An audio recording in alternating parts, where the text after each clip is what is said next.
Salve sahabat Katolik. Salam damai sejahtera Kristus selalu beserta kita. Semoga hari ini kita semua dalam keadaan sehat walafiat dalam kasih dan berkat-Nya. Seandainya ada saudara kita yang sakit atau kurang enak badan atau ada masalah, marilah kita berdoa bersama-sama.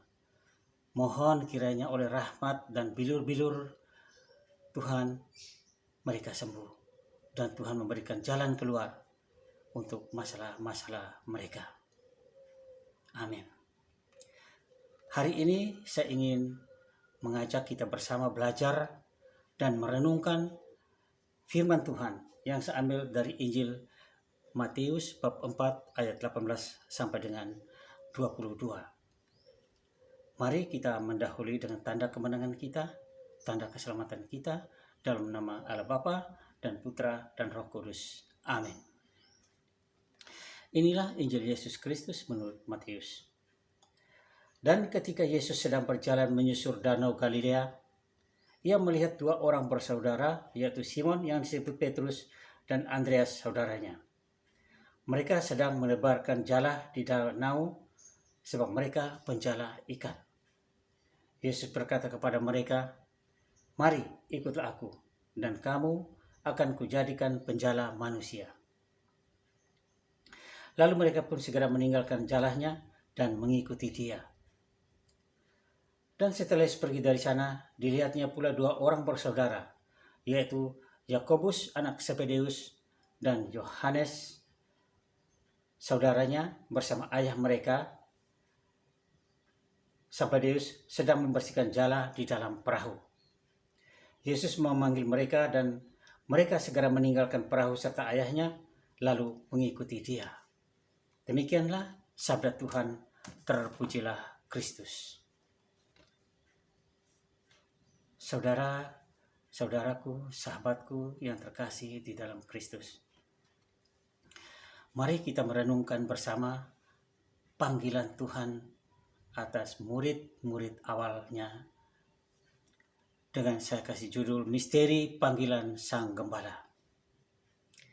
Di zaman kita sekarang ini, kalau sebuah perusahaan membutuhkan karyawan baru atau pegawai baru, pasti akan melalui sebuah interview dan seleksi yang ketat dengan syarat-syarat yang ketat juga.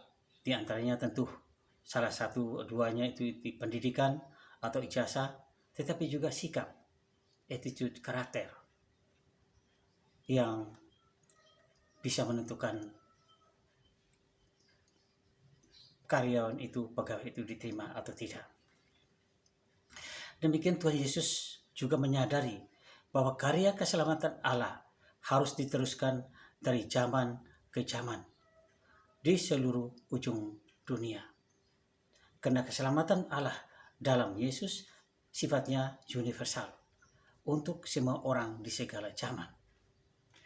Karena itu Tuhan Yesus membutuhkan kehadiran dan kesediaan manusia-manusia saat itu untuk melaksanakan tugas misi keselamatan ini. Dan Tuhan Yesus mencari dan memanggil para muridnya itu untuk menjadi alatnya, mewujudkan karya keselamatan, mewartakan kabar sukacita kepada segenap bangsa. Tuhan Yesus tidak menuntut banyak syarat untuk menjadi pekerja-pekerja di kebun anggurnya, untuk menjadi murid-muridnya. Tuhan hanya menuntut jawaban manusia untuk menerima atau siap diutus menjadi murid-muridnya. Hari ini dalam Injil Matius mengisahkan bagaimana inisiatif Yesus untuk memenuhi rencananya mencari para calon murid-muridnya. Yesus juga tentu mempunyai kriteria seorang murid. Bagaimana syarat-syaratnya menjadi seorang murid.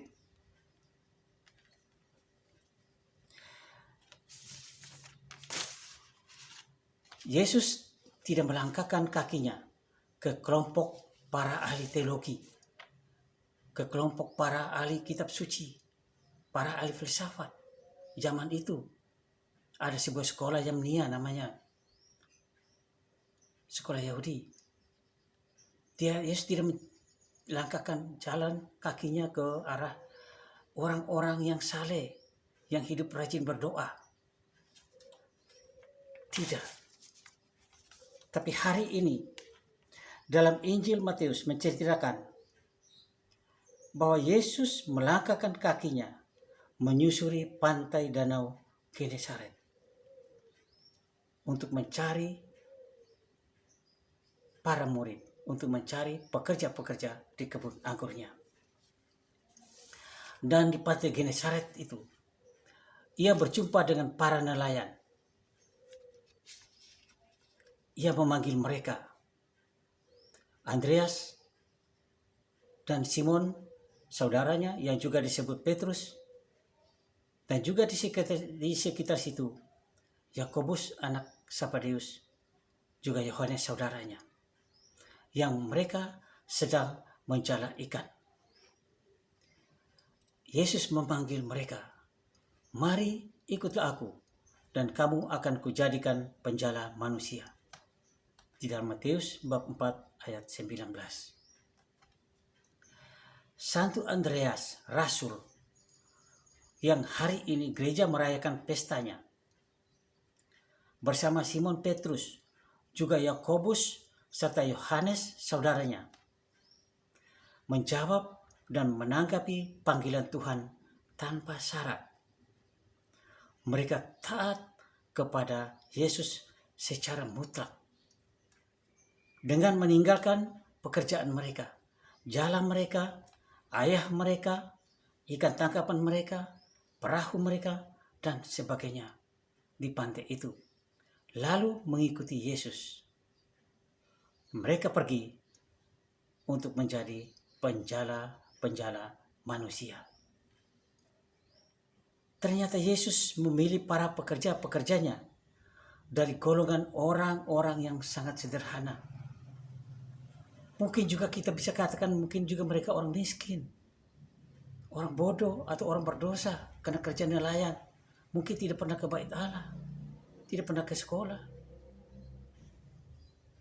karena mereka sibuk dengan pekerjaan nelayan mereka.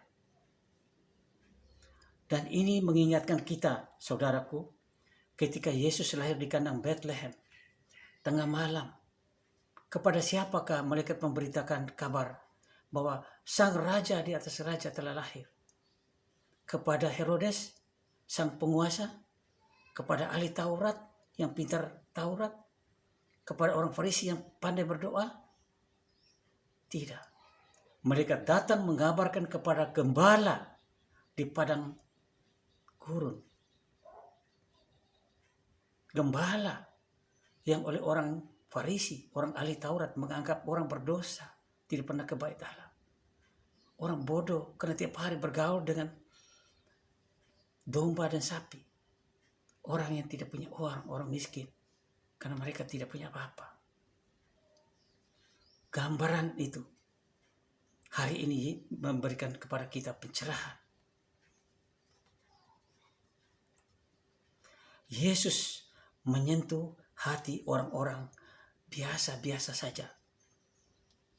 Orang-orang yang jauh hidupnya dari glamor, apalagi hidup sebagai orang kaya, orang yang punya pendidikan.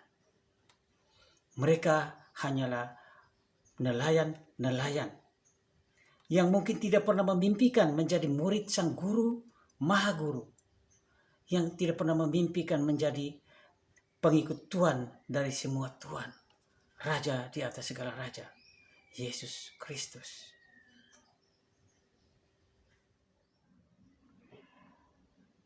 Sahabatku, saudaraku yang terkasih di dalam Kristus. Inilah sebuah panggilan yang suci, yang juga merupakan anugerah dari Allah. Juga sebuah misteri panggilan Sang Gembala. Para murid awal, mereka sangat beruntung dan sangat berbahagia.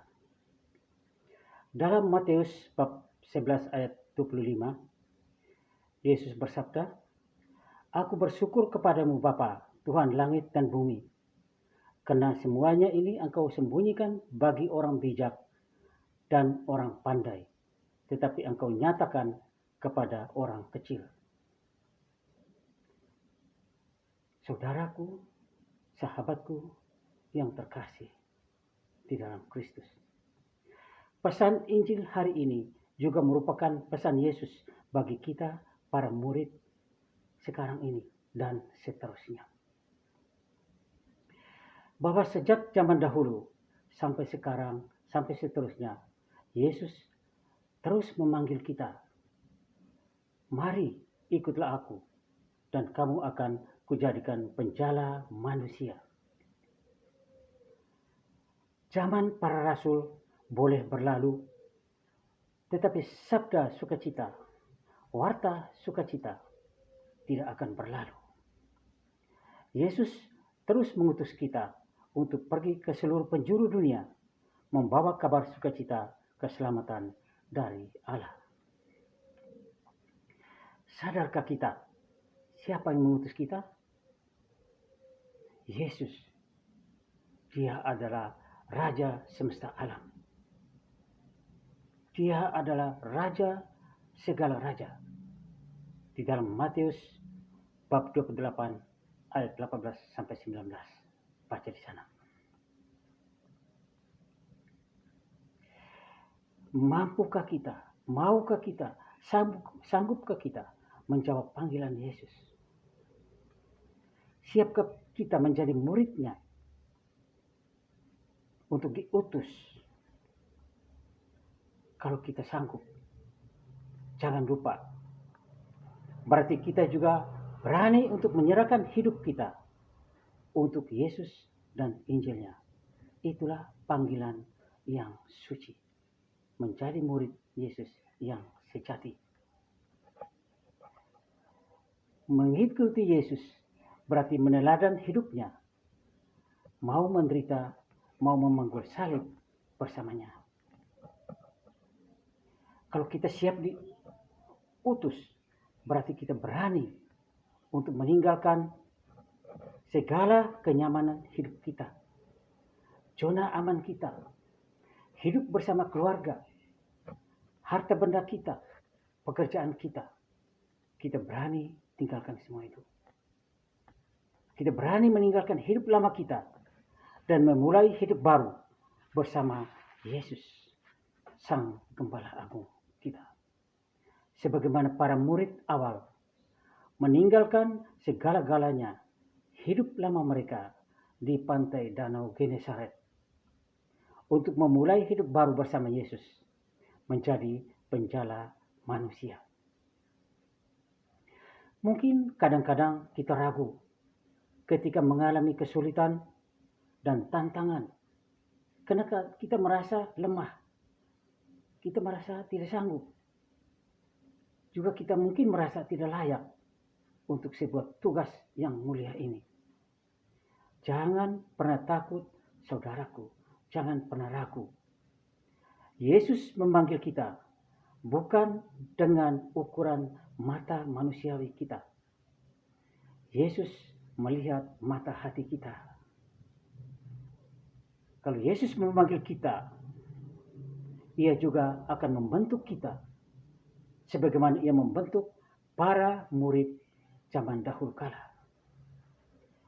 Yesus mengutus kita, Ia juga akan menyertai kita sampai akhir zaman. Di dalam Injil Matius bab 28 ayat 20b, Yesus menjanjikan, "Aku akan menyertai kamu sampai pada akhir zaman." Saudaraku, sahabatku yang terkasih di dalam Kristus, Santo Andreas Rasul yang kita peringati hari ini memberi seluruh hidupnya untuk mewarta kerajaan surga.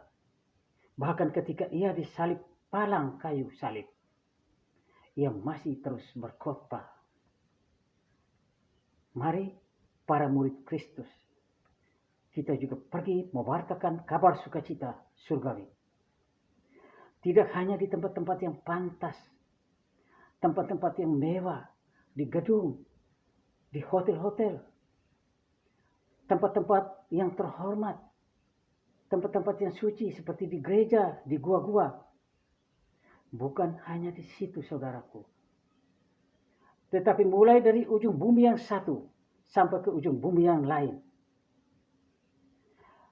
Di langit di atas, di bawah, di kolom jembatan. Wartakanlah kerajaan sukacita surgawi. Supaya dunia semakin mengenal Sang Sabda Agung, Sang Gembala Agung kita, Yesus Kristus, penyelamat dunia. Kita ingat seorang ibu yang sungguh luar biasa, Mother Teresa dari Kalkuta. Ia melayani firman Tuhan, bukan di langit di atas sana, bukan di tempat mewah sana, di bawah kolong jembatan, di pinggiran jalan, di tepian kali. Ia melayani anak-anak Tuhan yang menderita. Mother Teresa menjadi contoh untuk kita menjadi murid Kristus yang sejati. Semoga warta sukacita kerajaan Allah terus bergema dan bergaung di tengah hiruk-pikuk dunia ini sampai selama-lamanya. Gloria in excelsis Deo et in terra pax hominibus. Kemuliaan bagi Allah di surga dan damai di bumi bagi umat manusia. Semoga Tuhan memberkati kita semua. Amin. Mohon bantuan, jangan lupa share, like, subscribe, dan komen. Terima kasih banyak. Tuhan selalu beserta kita. Amin.